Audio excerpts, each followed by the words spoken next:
Hello, folks, and welcome back. We said there was more action to commence here, and there is, right? We are into the final best of three for the EU regionals for this mine. That's right. We've got Ninjas and Pyjamas.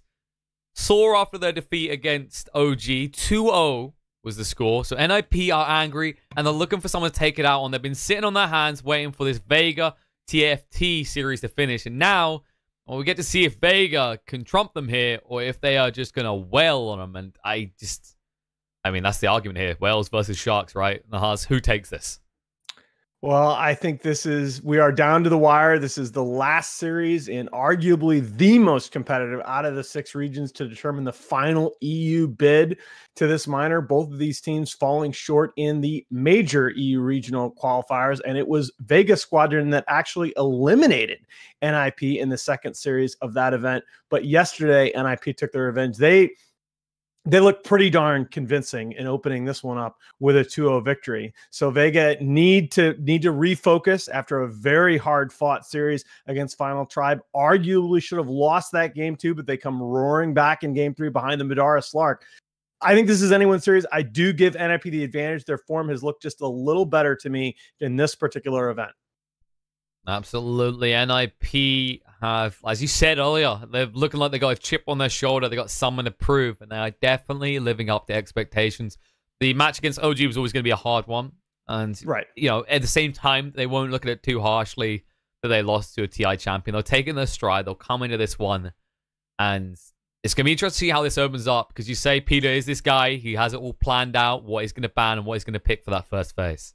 Yeah, this has been a hallmark of Peter's drafting style for a very long time. He believes in putting pressure in the opposing drafter. Yeah, he doesn't necessarily have it scripted per se, but he usually has a very strong idea of what he wants to pick. Unusual to see him burn a lot of reserve time. That said, already down to 5 seconds. There you go. All right, along with the Beastmaster, which we've seen taking a lot in the first phase, this is the other offlaner that you were talking about in the last draft that we did. Very flexible, can easily be bumped back to that 5 position, can also be in the 3 role and get that early Vlads up, help you sustain map pressure. Definitely the other one, of course, is the Beastmaster that did get banned out on the side of Vega. It's just these heroes that you open up, they build that Vlads, they are very active, they're very mobile. You can play around their cooldowns and take very big fights. Yeah, the 2 of the big offlaners, really. The other one being the Sand King, taken off the table by these 2 teams. And, of course, the Magnus that we've seen. It is. We haven't I was just going to say that with what we saw in that last game, and really several games now from MNT on this here, I would be surprised if Vega don't opt for the first phase Keeper of the Light. He's just been so impactful. The passive lane pressure constantly pushing out with that Illuminate, and his ult placement in fights has been really, really strong. Absolutely. MNT just slapping himself in the arena of cult players in the possible role and saying, I'm champion right here. He definitely had some next level plays with the placements of those Will-O-Wisps catching 3 or 4 heroes at a time. Yeah, that was, to me, ended up being the key engagement of the last match. You got that tombstone down from Undying, protected by the blinding light. But we're going to see the Phantom Assassin as a hero that had nearly a 70% win rate in the Chongqing Major qualifiers. Has been, teams have figured out a little bit how to deal with it here in the minor, but still very strong, getting that Deso BKB online by the 25-minute mark, with an option, of course, also to go for the early Battle Fury if the game looks to be more farm intensive. And there's the case that obviously you're up against Ninjas and Pyjamas. This team has been shown a lot of love to that PA pick, so best not to risk giving it over. You stick it in the hands of Ace, it'll make you pay. Yeah, and I think it's a hero. So interestingly enough, after having most of its success in the mid role, at least in the matches that we cast in the major qualifier, we're seeing it more often in the safe lane position here in the minor qualifiers. So that's a question going forward. Wow. That is unexpected. And NiP saying, all right, you want to try and exploit the mid game here. We're going to make you think about the late game. There is another kind of interesting ripple to this, is that, like, NiP have to have been watching Vega, and Vega is very fixated on this split push when they draft, right? When they go into these games, the way they play out, that's the kind of like comfortable backstep. That's where they go. And now you look at NiP, you got the Brewmaster, the impact you can have with split in the mid game, the Spectre global presence, and you're up against a Keeper of the Light that's going to be pressured to go on his own and shove out lanes. Yeah, I think the Spectre pick still in the first phase is, this is not a hero that's probably going to be banned going into phase 2. So you wonder if they're thinking about some of these global combos, if you might see like a Nature's Prophet or a Zeus coming out here in phase 2 from NiP. I don't think Peter picked Spec this early unless he has something in mind.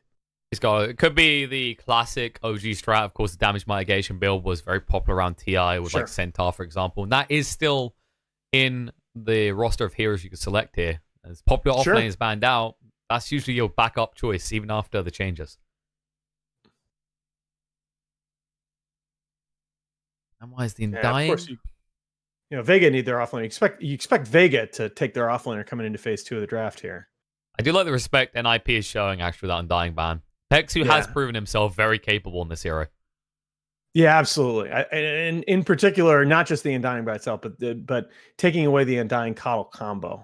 I mean, I really like the potential of the Blinding Light, even from very early levels, to protect that Tombstone. And the other thing that we didn't talk about, well, we talked about very briefly in the last game, is that they dropped that Tombstone in positions where it was both applying pressure to the heroes in lane early on, and where the zombies were actually getting farm in the neutral camps when the enemies were unable to bring the Tombstone down. So you get that little bonus gold, and you deny the potential for them to farm those camps themselves. And NiP show a little bit more respect to Kezu. Also is a way of ensuring Spectre's not pressured too hard by getting rid of the Darkseer. And you take away that Darkseer Spirit Breaker combo. That's just spectacularly annoying to play against right now. The Vacuum also good with the Keeper of the Light. You just vacuum them into the Will-O-Wisp. They can't escape at all. I got to think about some BKB breakers here in the second phase, though, as NiP, though. That's the big question going forward, is how you're going to deal with this mid-game power spike of the PA. I do still expect the offlaner coming out here. The Centaur pick I like a lot. Again, you talk about these big ults, the Primal Split, the Haunt, just run away. Well, there's a method of dealing with this, because this isn't the old Keep It Light. This isn't any Mana Leak where a man gets left behind. So on the side of NiP especially, like, the ability to run you down is going to be there. The Stampede definitely allows you to escape indefinitely, though. That's another option, and we have seen a couple teams play around with this hero, especially in conjunction with the PA. And it's got to be said, I know it's the obvious point, guys, but this is now a lineup which is going to Roche incredibly fast. Like, any kind of a pick-off, 15 minutes and onward, now gives Vega the potential to go straight into the Roche pit. You do have the Haunt as NiP, but it's something that needs to be constantly on your radar now. I mean, this is the case in point that you can actually go into the Roche, not even necessarily need the Desolator complete, right? Once you got the level 2 coup de grace, you can actually Roche on the side of Vega. No, and it again, small point that we've talked about before, but bears repeating here, that because of the changed armor, each point of armor is just a little bit more significant in 7.2.0 than it used to be, and that means that any minus armor ability is now just a little bit more powerful. Definitely food for thought in this type of game. And I think the worry right now that I'm seeing is Vega are coming at Ninjas and Pyjamas rapidly. And we said about this Spectre, we said about IG heroes in previous games, how they've accelerated a lot. But Spectre wasn't the best example of a hero that transitioned into that well. Well, it's more, you look at how from way, way back, Navi played Spectre. Spectre's a hero that you just have to set her up in the mid game. You have to put her in position where you're essentially feeding her these Haunt kills. And the Brewmaster, it forms a foundation for that, but it does make you cooldown dependent. Okay, there's locking down the lane. Again, this is, this Lich Spectre lane, assuming that's what it ends up being, is now something that is going to sustain a lot of the early pressure potential. Other thing I like about Slaughter, by the way, and a trend that we're seeing among a lot of these offlane picks, is that it can still be very active without the Blink Dagger. Whether it's the traditional come from behind stat build, or even you saw it earlier when a Sand King was ahead, the option to build these multiple bracers, tank up on these initiating strength offlaners and just zone the enemy out of the fight. Very, very powerful strategic option. And that's the and thing. Slardar has it with his sprint. He has built-in mobility. I was going to say, like, he has so much mobility, and you look at it right now, Vega, what I'm seeing is a lot of chase. A hell of a lot of that. Yes. And even more. Oh, God, and there you go. I hope, okay, I will say, I hope this is not the support puck again. That did not work out earlier. I don't think it's going to be. I think this is a very good pick for Mage. Now, it's still susceptible for counter picking, but remember the problem we've been talking about throughout the day is that Mage has had trouble giving away these kills in the mid game. And I believe this is so important. When you have a player that's having a hard time, you want to make the game easy. And I think that potentially this puck pick makes the game very easy for Mage. Okay. Tiny, that's one way you're trying to just match this aggression in the mid game, but we did comment on this before because we saw this matchup. Yep. Avalanche. Puck doesn't get stuck in that now. He can phase shift between the Avalanche procs. Yeah, absolutely. I do think it's a good pick. Don't get me wrong. I like that. I still like Tiny as a hero in this patch, but I think you're perfectly comfortable now laning the puck in the Tiny. You don't have nearly the kill potential to worry about. And again, part of the problem with this Lich, I now would lean toward the Brewmaster in the support position. Although easily you can easily go both ways with your 5th pick. Those aren't necessarily your traditional roamers, right? So you're not going to get roamed on as this puck either. And that gives you a lot of confidence blowing the phase shift to avoid being perma-stunned by the Avalanche, and that Tiny kill combo becomes a lot less scary. Definitely agreed. And the thing to watch out for, if this is a core puck, you'll see it especially, is early on you are susceptible. If you use the illusory orb, you're likely to throw it out to farm and try and harass. And that's where you'll see NiP try and make that jump, because you have got the Tiny. And if he's on the outer lanes, you can potentially set up. Okay, I like the Pyjamas good. Pyjamas very good. I'm thinking with that Pyjamas, because you definitely do need a tower hitter on the side of NiP. Your last pick as Vega is really gonna change the tempo of your lineup dramatically, right?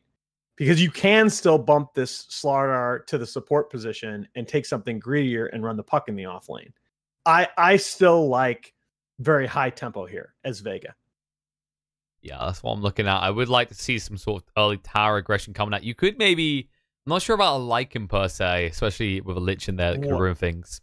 Oh, no. Yeah, for Vega. I don't like that at all. The Doom for NiP, okay. Though. And this is why you're glad you have that overall last pick, right? Because if you were thinking about something more all-in-y, if you were thinking about, okay, let's just roll with this PA puck as our 1-2, that Doom really discourages you, because now the PA can hit her BKB timing and still get taken out of the fight by the Doom. But you still do have the option, again, to pivot to Puck 3 and Slardar 4 and pick a second, more hard scaling core.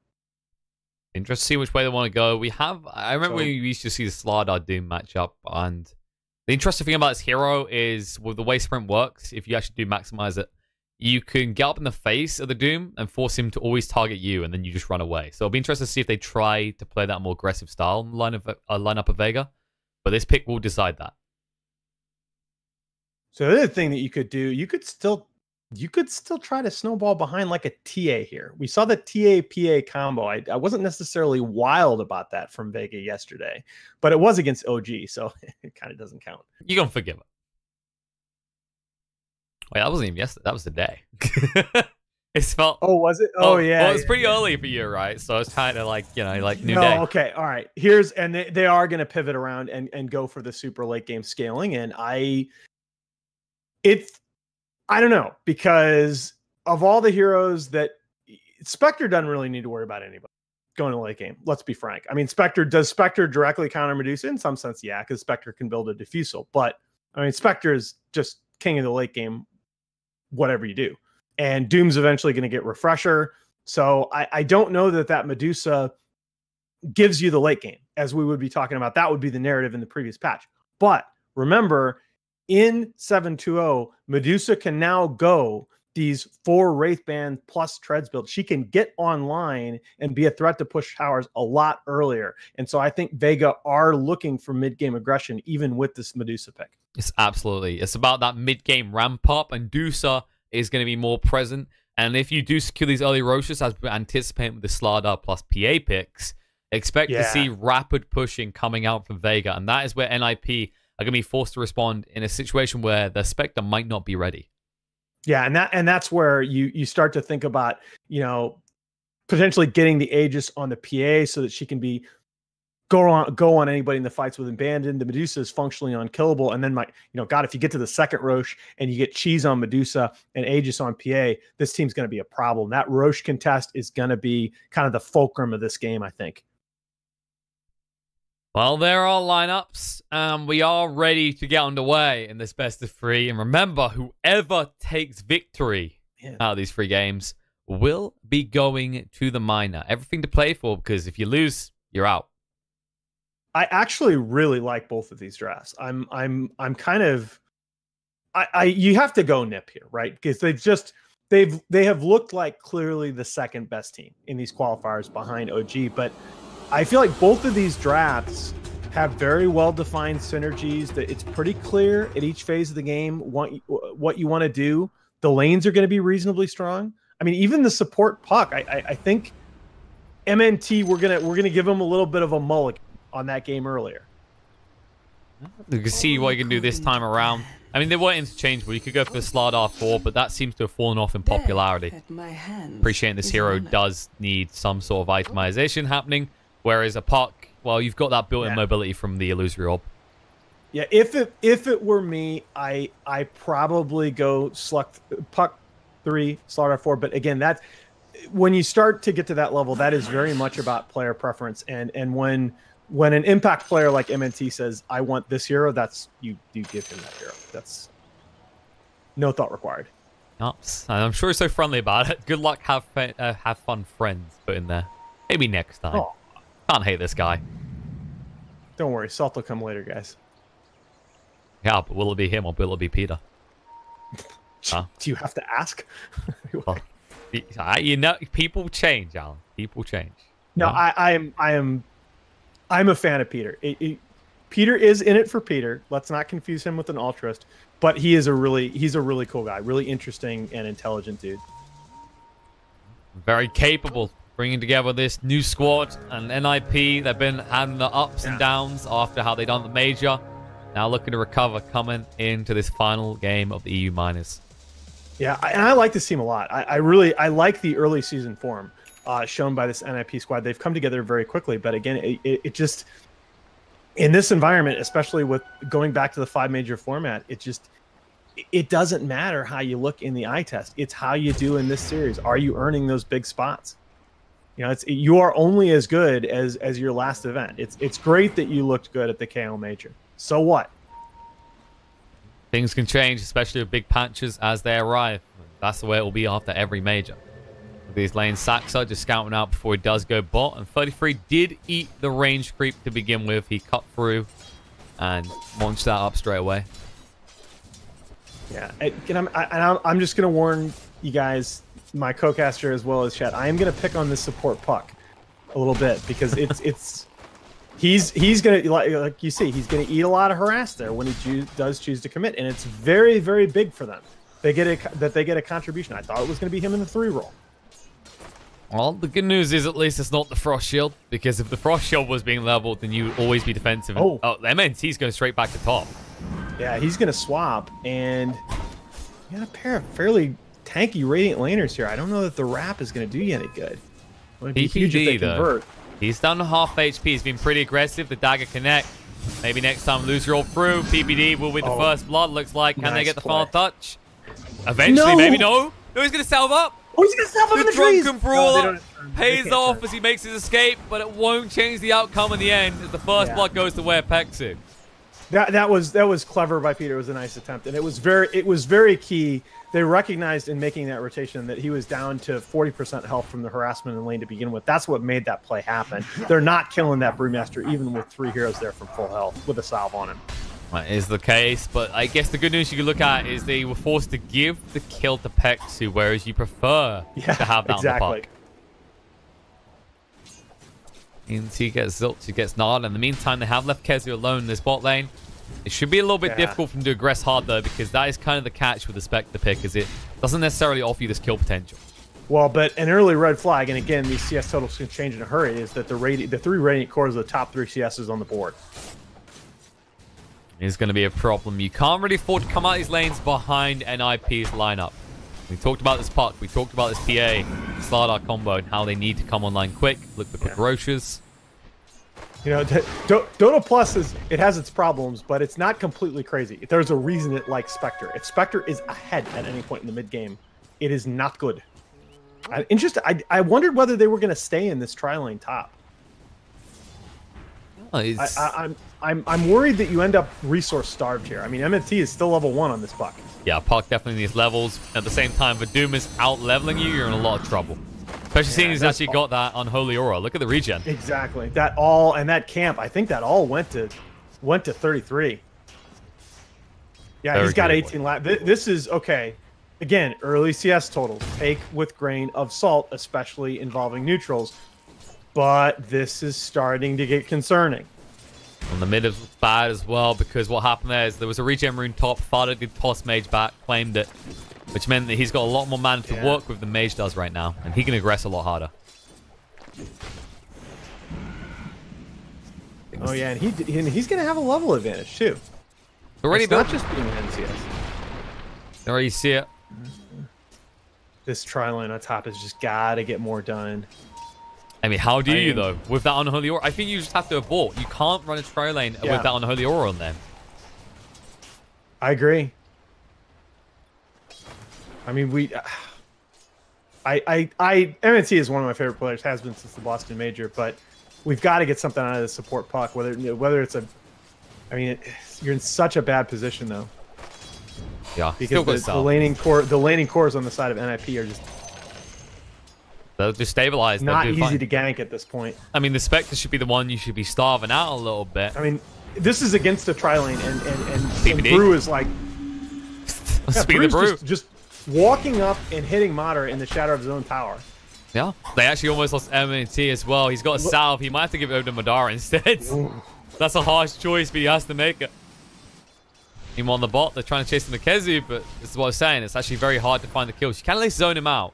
And he's out of regen already. In time for the shrines. All right, there's Pexu making use of the fact that that's the other problem, is that putting MNT on the puck shifts Pexu onto this coddle, and as red hot as MNT has been on this hero. I'm also seeing problems for Pexu. He needs to get the hell out of here. He needs to go for a TP opportunity. He's also got 388 movement speed with only brown boots, so my finest creation. I think PBD could have got him there, but he just actually wanted to make sure he got the bounty rune, and he will get the D ward as well. Well, and the other thing is you know, there's just no reason to force plays as NiP at this point. You are fine with the status quo. The only way that Vega is getting back in this early game is if you make some mistakes. We find kills on Ace, maybe, but that's a hard ask. Yeah. He'll be fine here. Slithering Crush doesn't land. And I think you're right. Like, you didn't have to force a kill there, because look at what it causes. Pexu had to TP back to base and run out, and he won't be in time to save Madara's life. Yes, sir. And not only that, but it is going to be Madara. Oh, goodness. I think it's fair. You go on Ace bottom, you get immediately Frost Field. That's like a get out of jail free card at this point in the game, and then... I think it's fair to highlight. I mean, we're 6 minutes in. You know, this doesn't decide the outcome of the game right now, but it's looking grim. It's a 3K goal. Exactly. This will get more and more disgusting as it goes on. Look at PPD's positioning. He's not feeling threatened at all. Especially with the creep wave coming in. If they jump on him, then 33 makes the move as well. I mean, this top lane is just so good. It's... I don't see this. So tanky. I mean, that's the catch, right? It's not just the tankiness. It's the tankiness coupled with the potential for aggression. And I really do feel like that on Holy Aura. Like, getting that Scepter creep changed any outcome in this lane. This is unwinnable now. I say unwinnable. Some people are going to say that's fair, but you can actually... the words from pro players' mouths. The reason they want to pick Doom, the reason they did at times, is because if you find that Satyr creep, you're practically unkillable. And now, with the new Devour especially... Yeah, you get that regen regardless. I mean, you may not be able to hold on to any individual ability like a Dark Troll Net, but man, I mean, this Unholy Aura... Yeah. All he has to do is keep eating all these melee and range creeps, and he gets the regen from that. And the other side effect is you've seen PPD, he's on this brawling hero. Well, he's going to regen up as well because of it being an aura from the Satyr creep. Oh, yeah, that's what's... Okay, duh. So he's eating the... Of course, I'm so dumb. Yeah, he doesn't have to. He's eating them. He's eating the lane creeps, and he's getting the constant regen from Unholy Aura, and that stacks with the... It's pretty insane. Dirty. Yeah, look, 22.2 regen. I sort of knew that was what was going on, but I hadn't quite put 2 and 2 together. And okay, that's disgusting. Just typing out on the calculator. How's this here going? I don't see the maps. Absolutely disgusting thing number 2 behind Drow that we saw today. Cool. And you can already see MNT's moved away from this lane now. He did pick up the DD in the bot. Toss on the spot. Fada gonna get him low. Lose your orb. Doesn't get away though. Fada sees him because PPD gave vision from the high ground. Puck is... I feel like it's people are like, that's too early to say, but Puck is out of this game right now. Like, you can still recover, but you need someone else to feed you kills. I'm sure I'm getting mega flame for being quote-unquote biased right now, but it's just that with the level of Dota that we have seen overall from this region in now back-to-back events, I was just rooting for this to be a close series because we've been incredibly fortunate here. I mean, look at what Peter can do just by himself on the dire side of the map. He applies pressure to Mage as well, and the tossback's there. The horn's been used. Deucer in full retreat, but where do you go, really? The clap's going to be to slow you down. Okay. Line and line buys a little bit of time.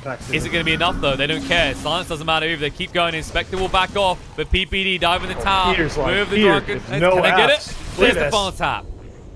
Drunken Brawler gives him enough mischance. He might go down afterwards, but he'll be happy with this. That's an Illuminate there. Whew. They get him, and well, you gave up your Deucer. You gotta look on the positives, right? Puck needed that. Puck really needed that. Yes, he absolutely did. Now, it's still... And they're going to go right back and shrine up efficiency, farming the camp while they do so. And I think they can easily just go pressure lane right now. You can. 33's almost got the tier 1 top already, and he's just been sitting here solo for a while. They have no way of stopping this either. All right, it's still early. You can... You know, the game is kind of your oyster at this point. You can afford to fall back and get PPD. There you go. That works out. He did have the corrosive haze on him, and well, he rolled the dice. Not sure about that one. Yeah, you know, the game. Well, it's your oyster when you're this far ahead.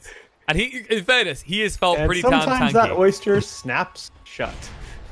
Dude took his fingers right off, and Pexu. Yeah. The harsh life of a call. I mean, the Desolate Radius got nerfed, but it didn't get nerfed that much.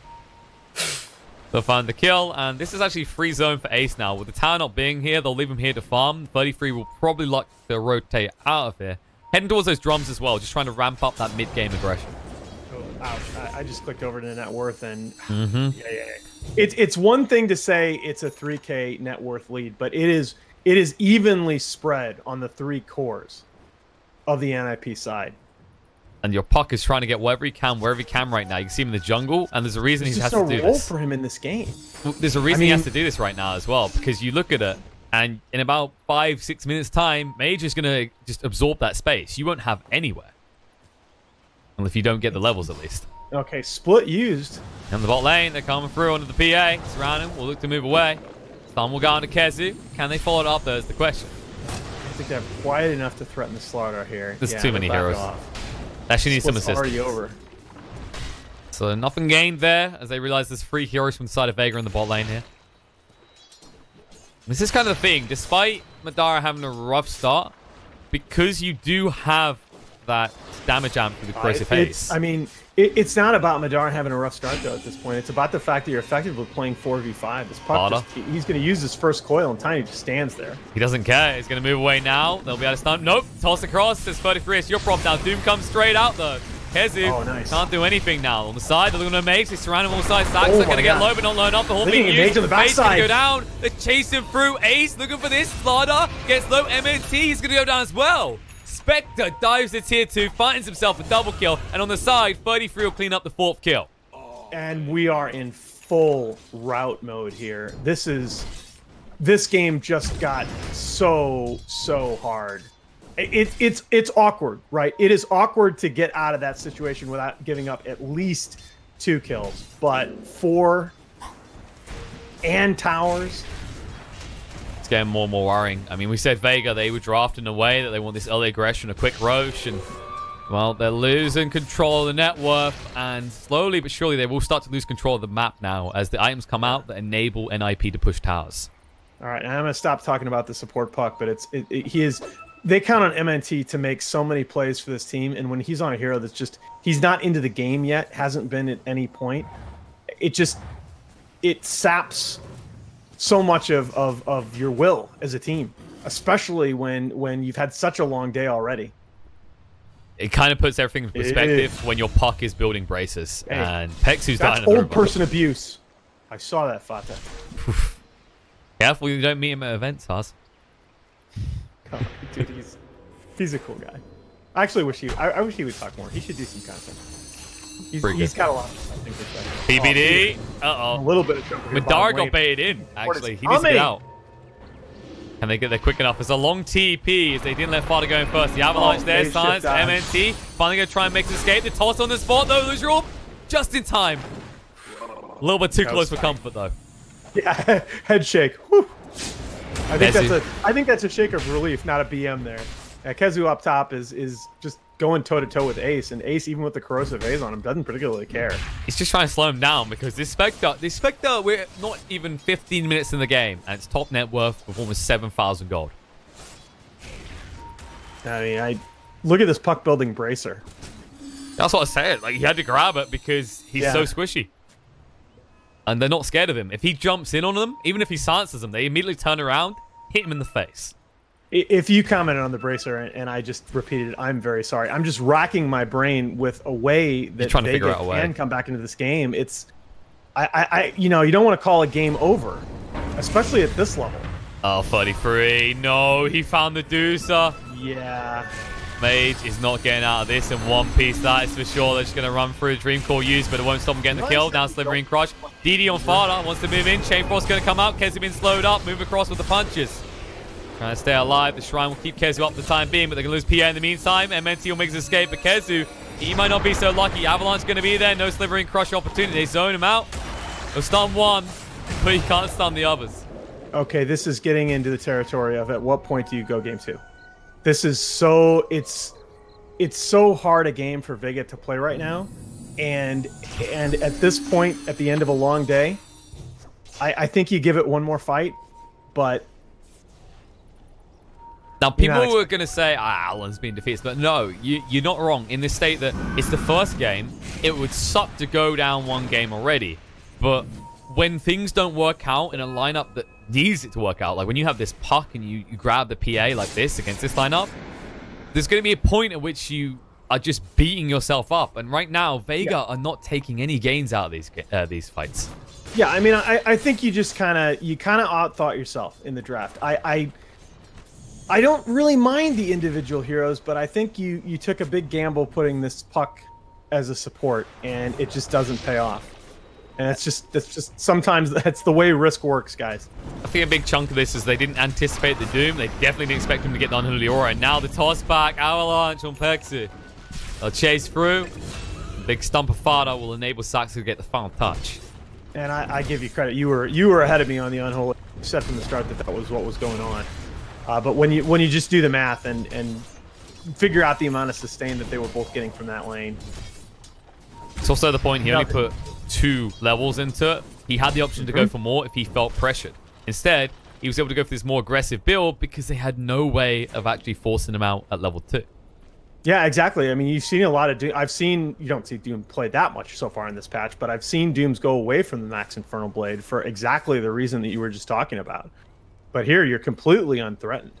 And that's part of what allows you to just go solo and chase the Medusa down. Now, this is a good play. This is what we talked about in the potential of Vega's lineup from the get-go. This Roche will go down very fast, and it's hard to anticipate that It's as the only NiP. move, though. It's like they have to get this. It's a desperation move. Oh, they are risking it all with the pings. The stand coming out. I was about to say, this is the time where NiP realizes something's wrong. No, Madara. Oh, no, this is He's done. in trouble. The blow won't save me. Actually, Phantom strikes into the avalanche. And they say thank you very much. That's down to half HP. We'll finish that one up. And that I think was your play as Vega. Vega, well, they got to look at this. Do they feel like out of it? They've still got to do stuff for the high ground, but this is getting a little bit out of control. An 11k net worth lead at 17.5 minutes inside NiP. They have an Aegis now.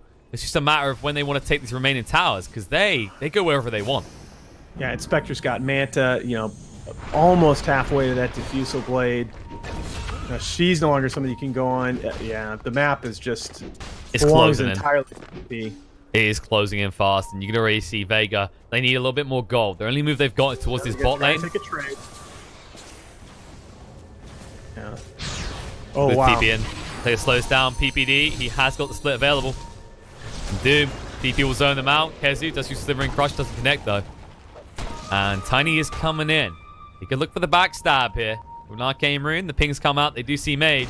He hasn't got a TP 45 seconds even. The Doom used to ensure he cannot even gaze, and no one can come to the tower to help. Meanwhile, on the top, Pexu almost dying to Ace here, trying to move away. We'll get caught in the Ignis, but have they got the damage? Dream call down. They're going to go on him here, but he has the Aegis, so he could still escape. He's going to stand and fight against Madara. Madara, he's going to go down first. Wow. And that... Run away! That has got to send a message. The way you had to feel after that. That was your best opportunity. You die because of the dispersion. I mean, expected result is expected. That Spectre is now massive for 19 minutes in. Fada just jumping in. There's no threat to them. They don't care about the high ground. They don't care about anything. These are just obstacles in the way of getting more kills. Yeah, Kezu says it all here, doesn't he? I think so. Need this blink, guys. This will be the big turn. I mean, a blink could be decent here. You did at least get rid of the Aegis, and they didn't get on your high ground. I got a plus 25 damage talent, guys. It'll totally be useful. Nice of him to identify that he won't survive long enough for health regen to matter.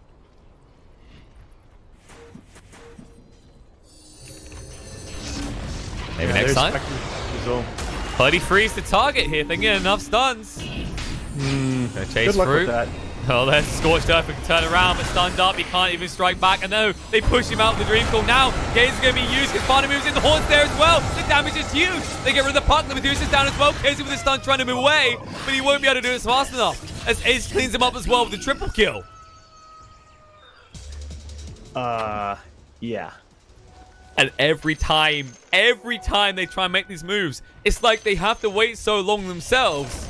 But every time, because they wait so long, there's a Horn and an immediate turnaround for NiP. Well, I mean, it's pretty hard to go on this Doom at this point. I mean, he's got gigantic HP regen, still holding on to the same Unholy Aura at this point in the game. He's got a Crimson. You're just not killing him, man. Definitely a bulky boy. You had him to like 40% health. Moral victory? Anybody? No. I'm just imagining how depressing it gets if he gets 15 and decides he wants evasion. Yeah, just contemplate that for a second. Good luck even getting him past half. And now the Vlad's coming out on your 5 position, Brew. Sure. Having a good time. Because why not? Hard on the top. Kezu. Dota is. Losing at Dota sucks. Oh boy, Kezu. Wow. This has been read perfectly. This is what Kezu likes to do when Vega a little bit behind. Just tries to get control of the lanes. The haste coming out from Fada. The toss back says get out of the tree line. Run for the body block. Slivering Crush has been used. The drums as well. They can just keep on chasing. That is a very, very dead offlaner. I mean, Fata has blown more kisses in this game than... Well, okay. I'm going to keep the cast PG-13 at least. Where were you going? Like one of those fancy stereotypical French girls? No, from the movie I was going absolutely nowhere. And it's just a matter of time. 20k net worth lead. We're almost eclipsing minutes past with thousands of gold lead for the side of NiP. Oh yeah, that's the proverbial, I don't know, if you want to call it the Mendoza line for Dota, but it's definitely the point at which you it's definitely the get the F out of my game line. Fada's just like, you gonna keep going? Is this really what you want? How many times, how deep does he have to dive to send this message? What is the big item? Madara, he has got the Desolator now. This is probably the last chance, because he won't get enough time to build another big item if they don't win a fight. Oh, I mean, it's that Medusa SNY. That's going to do it, guys. I mean, this should be the point at which they'll realize if they can take a fight, they're back in this. That's the fair point. But it can't be the Doom as an entry kill. It can't be the Tiny.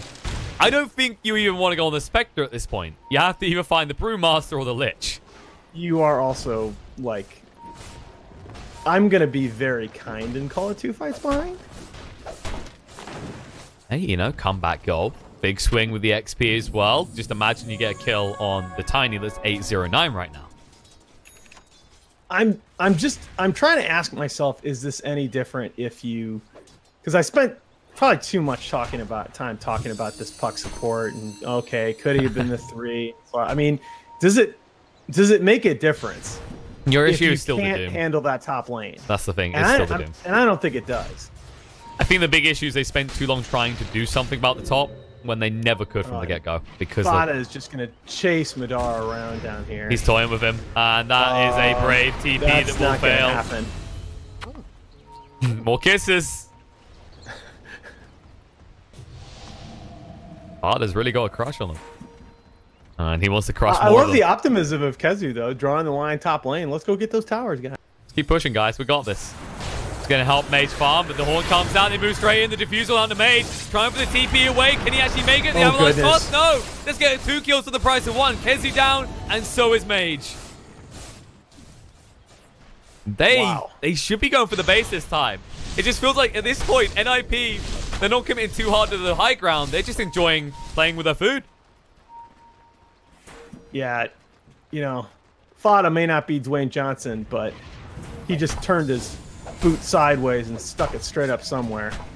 He is absolutely taking it to Vega in this game. It's not going to stop. He moves in. Avalanche just toss back. Says Madara, where you going?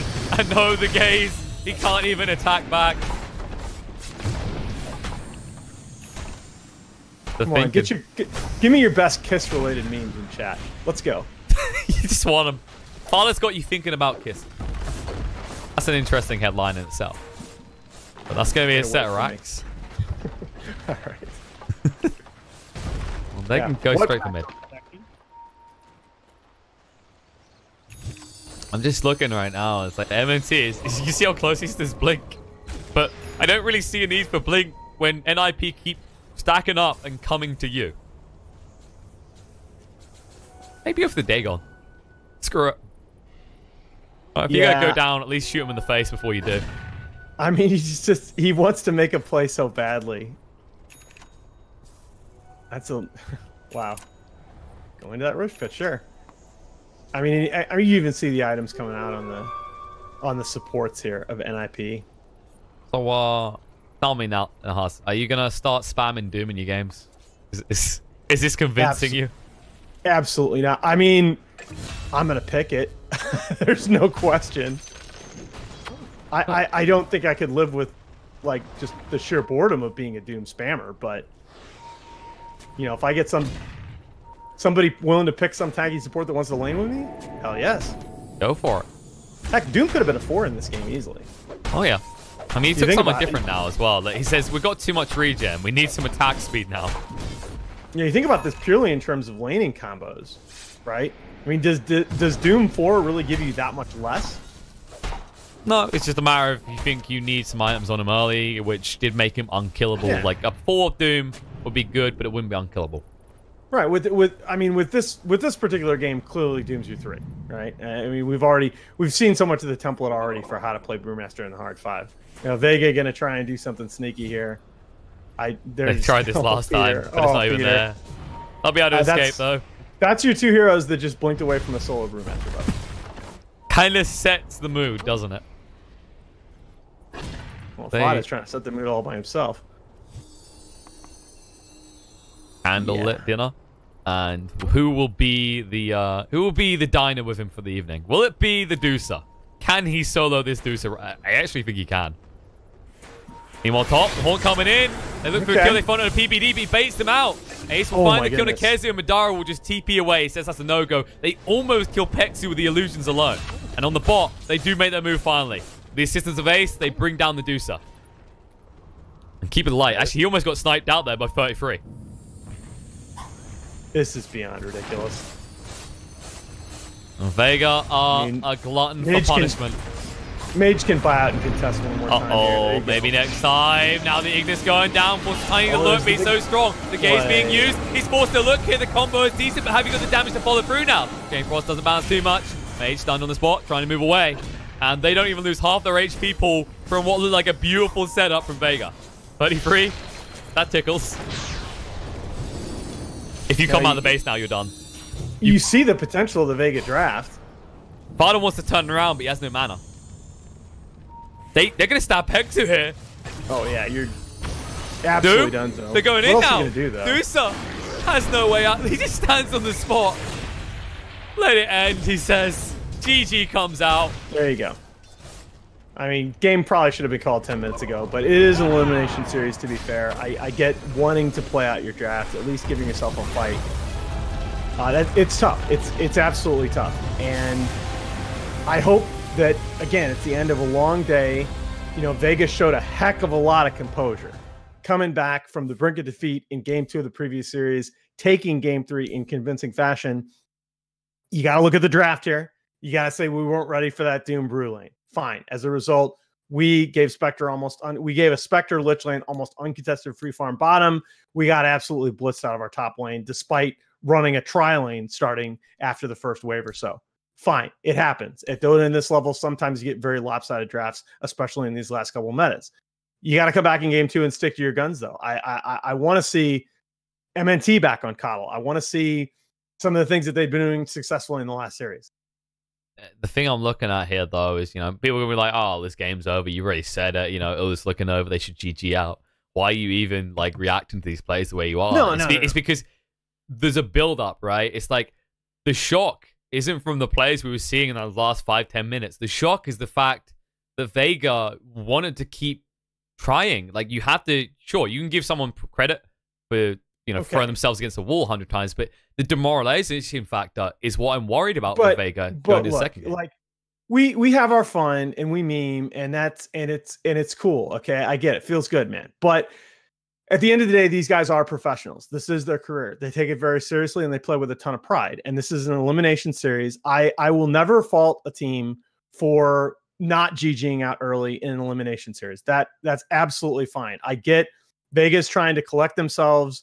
They're trying to call a couple shots, maybe get some good plays going, get a pick off or two, have momentum going into Game 2. And I think this is, you know, it is a long game, but you can shake this off. You can say, look, we messed up the draft. Fine. The Doom pick caught us off guard. It's not going to happen again. This team can play with NiP. We saw that in the major qualifiers. We just need to get through the draft. I think you said it the right way. Like, my point is going to this is going to be exactly what you hit on. It's like, this team, they should know what they're doing. They should be able to reset their mind.